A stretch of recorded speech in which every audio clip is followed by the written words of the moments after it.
Did you just build your first workbench? Congratulations! But now you might be wondering which vise to put on it, and there are a lot of options. My favorite is a shop-built vise, like this Leg Vise. These vises work great, they can grip all kinds of parts, and since you only have to buy the screw, they're inexpensive. Of course, you still have to build the vise, and that's a project. Maybe you just want to get on with it. Buy something off the shelf, bolt it to your bench, and get going. But even then, what size do you get? Do you need quick release? Are you looking for a face vise or a tail vise? Are the new ones okay, or do you need to hold out for vintage? Man, if you weren't confused before, you definitely are now. Let's see if I can help.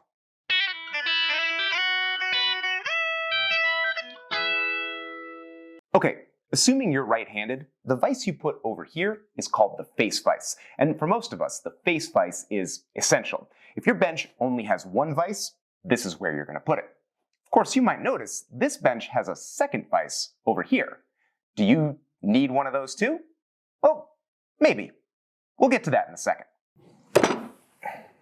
When I first started woodworking about 10 years ago, I bought this vise off Craigslist. It was all rusty and it needed a complete restoration. But once I got it up and running, it was fantastic. You can see this vise in dozens of my early woodworking videos. Back then, you really couldn't buy a good woodworking vise at a good price. All the new vices that existed were either super expensive or they were utter garbage. So if you wanted a good vise at a good price, you had to go vintage. Of course, in the last 10 years, a lot of things have changed. When I built my new workbench, I just bought two off-the-shelf, inexpensive vices and bolted them right on. And honestly, I'm impressed. This 10-inch face vise is basic, but it's also pretty nice. If you're going to buy a new, affordable woodworking vise, you're either going to end up with this or one of the slightly fancier quick-release models. Which one do you choose? Well, that kind of depends on how you plan to work. Some woodworkers do everything in the face vise. Planing, sawing, joinery, chiseling, it all happens in the vise. You see this style of work when you watch Paul Sellers. Paul does almost every operation in his face vise. He even chops his mortises and his dovetail waste right in the vise. This is a totally effective way to work. But if you're going to work this way, you'll need a high-quality vise with sturdy cast iron jaws and quick release. When you do every operation in the vise, you need it to open, close, and fit different pieces of wood instantly. Opening and closing a manual screw is much too slow, even for hobby work. The good news is that you can now buy 7-inch or 10-inch quick release vices for under $100. This model is sold under a bunch of different names, but they all seem to come from the same factory. If you look for these ribs in the casting, you'll be able to spot this design no matter whose name is on it. For the money, this vise is surprisingly rigid and well built. The quick release operates with this switch, and it's got a precise, positive action. There's a strong spring in there, and very little slop in the mechanism. This vise has a sturdy screw and smooth guide bars. There's basically no racking, and the jaws stay parallel. Doing everything in the face vise absolutely works. I worked this way for years, and I eventually decided that I don't like it. For one thing, if you're doing everything in the face vise, you really need a quick release model, and those are more expensive. And of course, there are some things you can't grab in the vise. When you run into those situations, you're generally going to take a clamp, hold that in the vise, and then use the clamp to hold longer or wider pieces of stock. It absolutely works, but I always found it kind of slow and clunky.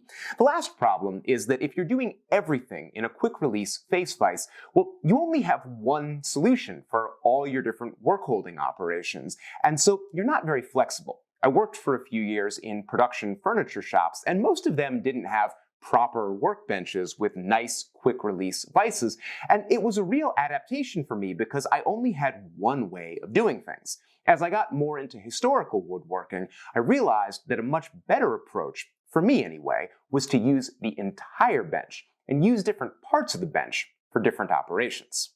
Here's a historical bench that doesn't even have a vise, but it's still capable of doing all the major woodworking operations, mostly using inexpensive shop-made appliances and a pair of holdfasts. If you're using the whole bench, you might plane boards using a planing stop, like this one. Gravity holds the piece down, and the bench top supports the wood, holding it flat. The stop just keeps the wood from flying off the end of the bench, and it works beautifully. If you want to chop a mortise or do any other heavy chiseling, you just hold the work down with a holdfast. You generally do your mortising over a leg, so that the force of your mallet blows is transferred straight down to the floor. If you're using the whole bench to hold your work, then you only need a face vise, and it's going to handle the ends and edges of boards. A face vise like this is mostly used for cutting joinery, planing the edges of boards, and working on small pieces. Since you're never opening the vise very far, you don't need quick release. Since you aren't doing heavy chopping operations in the vise, it doesn't need to be super rigid.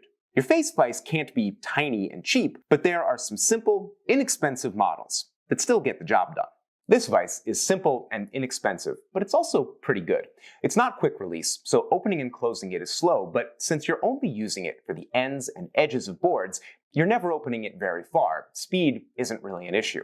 Now, you are going to have to make this jaw and the handle, and that takes a little bit of time, but it also saves you a lot of money.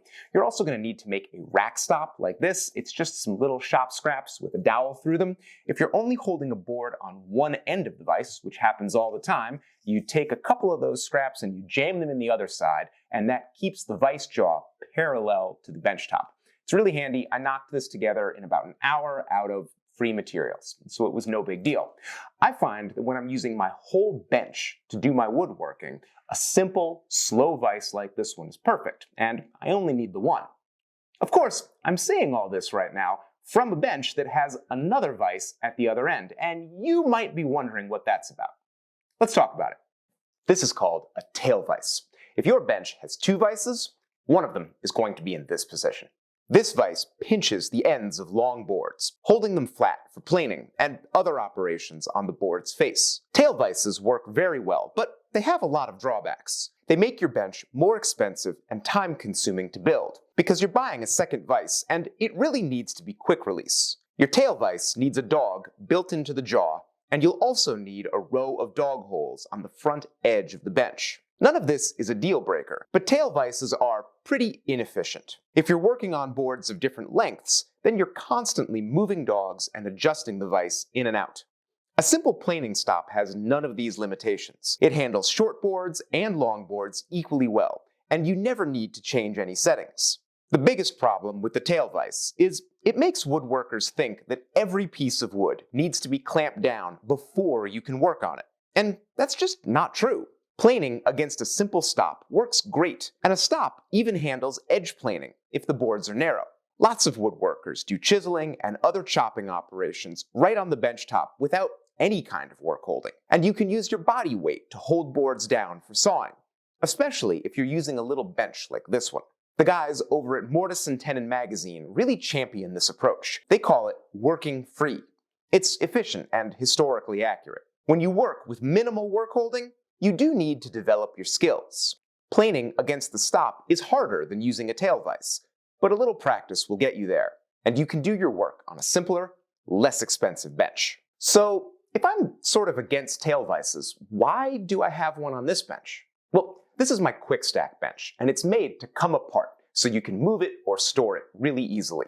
For this design, I wanted to have all the work holding attached to the bench, so I used two vices, and you don't need holdfasts or clamps or a planing stop. Everything is right here, and when you go to move the bench, there are no little bits to get lost. That's a big plus.